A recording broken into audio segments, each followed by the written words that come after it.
Good morning student. अपने chapter 1 को हम आगे ले जाते हुए बात करेंगे आज बेटा क्रॉपिंग पैटर्न्स की। देखो यील्ड को बढ़ाने में हमने हर कोशिश करी, इरिगेशन अच्छा किया, सब चीजों को अच्छा किया, तो इसी में एक सिस्टम आता है आपका क्रॉपिंग पैटर्न।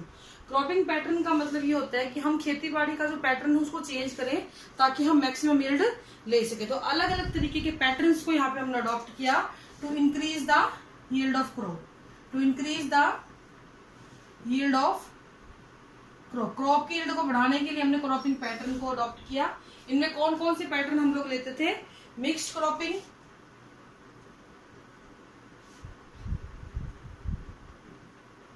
सेकंड इंटरक्रॉपिंग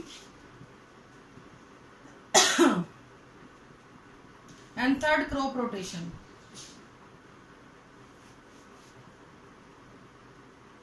तो इस तरीके से हमने कुछ पैटर्न्स को अडॉप्ट किया था। तो सबसे पहले हम बात करेंगे बेटा मिक्स्ड क्रॉपिंग की। मिक्स्ड क्रॉपिंग में हम लोग, नाम से आपको समझ में आ रहा होगा, इसमें हम दो या दो से ज्यादा तरीके की क्रॉप को एक साथ उगाते हैं। ठीक है, टू और more than two crops, two crops grow simultaneously, grow simultaneously.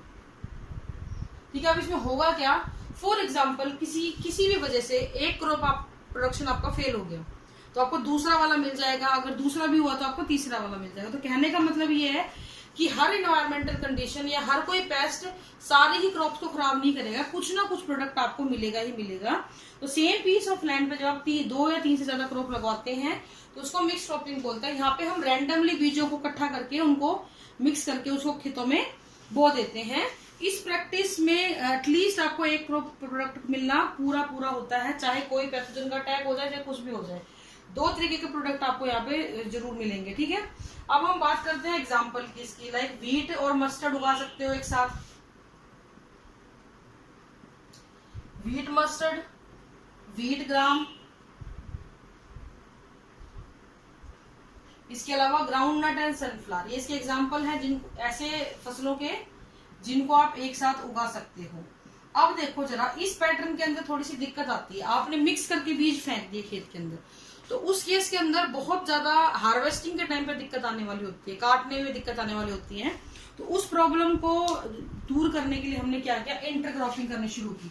Like इसमें मैं अगर बात करूं तो कोई पौधा ऐसा, कोई पौधा ऐसा, ऐसा ऐसा ऐसा ऐसा रैंडमली पड़े हों, रैंडमली। अब आपको इसको काटने में बहुत ज्यादा दिक्कत आएगी। ठीक है, दो क्रॉप्स को इंटरक्रॉपिंग में हम लोग क्या करते हैं? कुछ पैटर्न बनाते हैं। लाइक एक रो बना दी इसकी, दूसरी रो बना दी इसकी, तो इस तरीके से आपको हार्वेस्टिंग में दिक्कत नहीं आती। तो हार्वेस्टेड जो लॉस होता है उसको आप कम कर सकते हो यहाँ पे। तो एक सेट पैटर्न के अंदर आप अपनी फसलों को यहाँ पर उगाते हैं। कुछ क्रॉस बनेंगे अलग अलग, कुछ कॉलम बनेंगे अलग अलग। ठीक है, इस तरीके से बनते हैं। लाइक सोयाबीन और मेज, इसके एग्जाम्पल है सोयाबीन और मेज।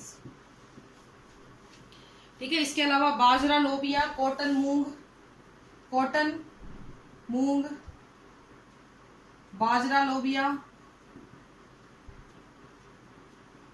ठीक है, बाजरा और लोबिया, लोबिया की फलियां आती है ना, groundnut, sunflower, wheat mustard, वो तो है ही सेम।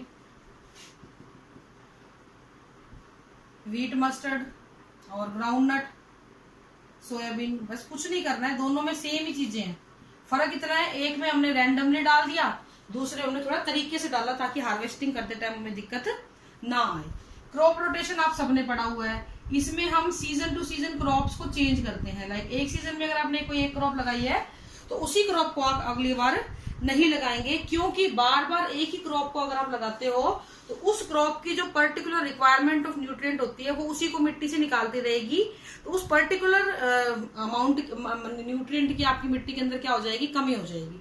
तो हम कुछ ऐसी क्रॉप्स को अल्टरनेटिवली लगाएंगे, यानी एक बार आपने अगर व्हीट लगाई तो अगली बार आप व्हीट मत लगाओ, कुछ और लगाओ, सो दैट न्यूट्रिशनल जो वैल्यू है आपकी जो सॉइल की वो क्या हो? कम ना हो, न्यूट्रिशन उल्टे बढ़ जाए उसके अंदर। उसके लिए हम लोग क्या करते हैं? लाइक मस्टर्ड और शुगर केन लगाते हैं। ठीक है, मस्टर्ड और शुगर केन को अल्टरनेट करते हैं। इसके अलावा बरसीम के साथ भी इसको कर सकते हो, या जो भी लेग्यूम प्लांट है बेसिकली ये क्या करते हैं बेटा, ये जितने भी लेग्यूम प्लांट, दालें हैं, मटर है, चना है, ये सारे क्या करते हैं, ये सारे नाइट्रोजन की अमाउंट को बढ़ाते हैं और नाइट्रोजन ही फर्टिलिटी के लिए बहुत जरूरी होता है। तो इनकी वजह से जैसे आपने आज व्हीट को हार्वेस्ट कर लिया, अब आप कॉटन ऐसी एक फसल लगाओ इनमें से लेग्यूम प्लांट में से, जिसकी वजह से प्रोडक्ट भी मिल जाएगा, दालें मिलेंगी, चने मिलेंगे, प्लस आपको क्या होगा कि ये नाइट्रोजन को इकट्ठा करके आपकी सॉइल के अंदर भर देंगी, तो आपकी जो न्यूट्रिएंट की कमी होती है उसकी पूर्ति भी हो जाएगी। तो ऐसे पैटर्न को हम लोग बोलते हैं क्रॉप रोटेशन। रोटेशनल वे पे आप चीजों को लगाएंगे। यहाँ पे 2 अलग अलग सीड्स को उगाते हैं, यहाँ पे भी, यहाँ पे मिक्स लगा देते हैं रैंडमली, जबकि यहाँ पे थोड़ा सिस्टमेटिक वे में काम किया जाता है। तो ये आपका बेटा क्रॉपिंग पैटर्न है। नेक्स्ट टॉपिक जो है आपका वो है क्रॉप प्रोटेक्शन मैनेजमेंट, उसकी बात हम करेंगे कल। This is all for today. Thank you, have a nice day.